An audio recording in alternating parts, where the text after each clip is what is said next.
For decades now, most space games let you be there when things break. They give you the warning signs, they let you prepare, and they let you feel like you arrived in time, if only to try and save the day. But some space games don't do any of that at all. Instead, they drop you right in after the turning point, after the war has happened, after the accident, and after everything else has gone completely wrong.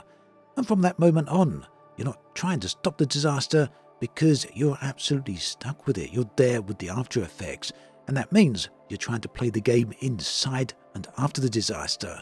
And it means you're set up with some pretty spectacular and epic events, some of the most impressive stories ever in space games. So what we got right here is me about to show you a bunch of games where the key moment has already passed, and then everything you do is about to shape the aftermath. These come in different genres, they're very much different scales, but ultimately they're the same concept. So what makes these games feel different isn't necessarily difficulty or realism, it's the whole thing with timing. And that means you're not the person who causes the crisis, you're not there to prevent it, you don't even get any warning signs. Instead, you're there to either stabilize it or, well, kind of survive it. So the games we're going to talk about here today are House of the Dying Sun, Battlestar Galactica, Scattered Hope, Observation, Remnant Protocol, and Directive 8020. Some of these are older games, and some of them are brand new games set to release later this year. Now, if this is the type of video you enjoy and you haven't done so already, please do consider subscribing, because not only does it help me and the channel, but it also helps bring attention to these absolutely stunning and gorgeous games. So, starting with House of the Dying Sun, you start here. You show up immediately after the Empire has collapsed. The Emperor himself has been killed, and you're in a completely shattered galaxy. And your job is to hunt down and kill the traitor lords. This game has an absolutely stunning opening. It's quite simple, but it's very, very effective indeed, and very memorable. In fact, House of the Dying Sun is one of my favourite space games from the past 10 years. So here, you're cast as an elite interceptor pilot. You're loyal to the ruler who's already been assassinated, and you're operating inside the chaos that follows that collapse. Now, there's no build-up here, no calm before the storm. The missions drop you straight into active firefights and targeted strikes where the conflict is already raging and your job is to survive long enough to carry out your orders. The game is very fast indeed. It's cockpit-focused combat, but you also can hop out and control your fleet, your squadron of ships. In other words, there's some hybrid RTS elements in here, and you can also, interestingly, swap out between any ship, taking direct control of the ships in your squadron. Next up, we have Observation. So this is a game that really takes you out of the whole idea of combat entirely. This is on a very different scale altogether, but it's still the same idea of dealing with consequences after something dramatic has happened. So when the game begins, the disaster has already happened. The space station that you're on board has been damaged, the crew is missing, and whatever caused it is already in the past. And that is really a whole point of the story. You've got to try and figure that out. So here, interestingly enough, you don't play the astronaut that's on board the space station who's trying to survive. Instead, you play the station's AI, and you wake up after the incident and you're trying to piece together what went wrong. So that means every single task you're given is about dealing with the aftermath of that event, of something that you didn't witness and that you can't unfortunately undo. So that means, again, you're not there to stop this accident.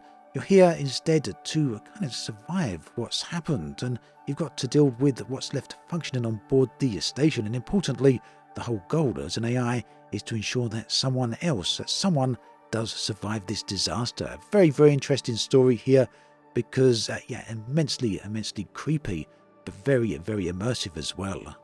Okay, so what's interesting is that this isn't just tied to any one kind of space game, as I think you've probably realised at this point.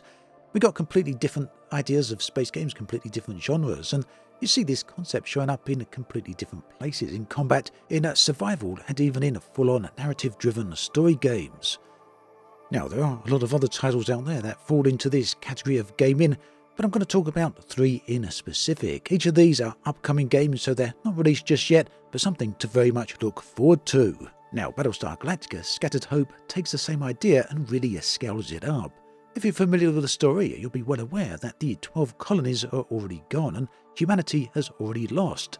Here, you're put in command of a scattered fleet of survivors, and you're trying to stay alive whilst being hunted down by forces that destroyed everything you left behind, the entirety of a civilization. So, quite clearly, your goal here is not to stop the fall of humanity because that's already happened. You now have to manage the disaster and the damage that's already been done. You get to decide what gets saved, what gets abandoned, and how far you have to push the fleet that's already on the brink of, coming to a complete and catastrophic end. Now, I've spoken about this game recently, and it's all about pressure. Every decision does happen under pressure because it's not about another disaster that's coming. It's already happened. And now you just got to make sure that you do survive and that it's not a complete and utter unmitigated disaster where all of humanity is completely eradicated. Now, Remnant Protocol seems to me to be a new take on House of the Dying Sun. And as you know, House of the Dying Sun is one of my favourite games, space games from the past 10 years. So it's nice to see another game carrying the same idea but into a larger scale rebellion. The galaxy here is already fractured by an assassination, and in that shattered empire you arrive long after that moment, inheriting a war that you didn't start and that you weren't there to witness. So from here, you operate from inside a hidden base, and every move you make feels like you're reacting to events outside. And that can mean launching strikes against territory that's already fallen, forming alliances under pressure, and even committing to scarce resources whilst knowing that discovery could be the ultimate failure for you, catastrophic. So all of this kind of leads to, hopefully anyway, when this game releases, tension that doesn't come from building an ideal future for humanity, but instead surviving inside a conflict that's been burning for a very long time, and ultimately, maybe you get to influence the direction of how things play out. Now, Directive 8020 is very much a space-themed game, but this one is heavily narrative-driven. Here, you'll find yourself in a survival horror, and the game begins with the colony ship Cassiopeia has already crash-landed onto a hostile world, and this is 12 light years away from Earth. As a part of the crew, you have to scramble to survive in a situation that's already turned, completely disastrous, to be honest. So, there's danger here at every corner, and it's something, not something that you're going to have to prepare for because it is already there. And this takes on the form of a shape-shifting alien that can mimic the crew and lurks in the shadows, and every step might be your last as you try and evade detection rather than simply confront it. A very horror-driven focus here. Now, the game's design reinforces an ongoing threat here, the ongoing peril, and that means you really gain the luxury of confident choices because survival itself means you have to keep reacting, keep moving, keep hiding, sneaking and coping with a threat at every turn. You never really know what's around that corner in a very literal sense. So another game then that forces you to deal with the consequences of some pretty dramatic events that happened slightly earlier on or in the opening phases of the game in this case. So what do we have? Well, we have space games that start after the damage here is already done. And that means that something as subtle has changed or something pretty dramatic changes. These mean you have games that really are not about making you feel powerful because you're there to prevent the disaster or save humanity or save the day.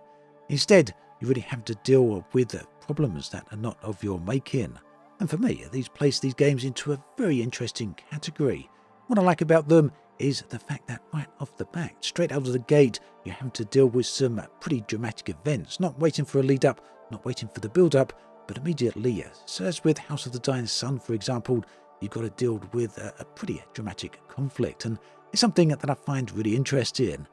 Now, I'm curious about all of this. Which game made you feel like you've stepped into something already in motion in the past? Have you played the games in this list? Have you got some other examples of games like this? Regardless of whether or not there's space games, you may have tried other games out there that are in the same type of vein. Let me know what you think about all of this in the comment section, because I'd love to hear from you. Do check out the other video on the screen right here. Thanks for watching, take care, and I'll catch you next time.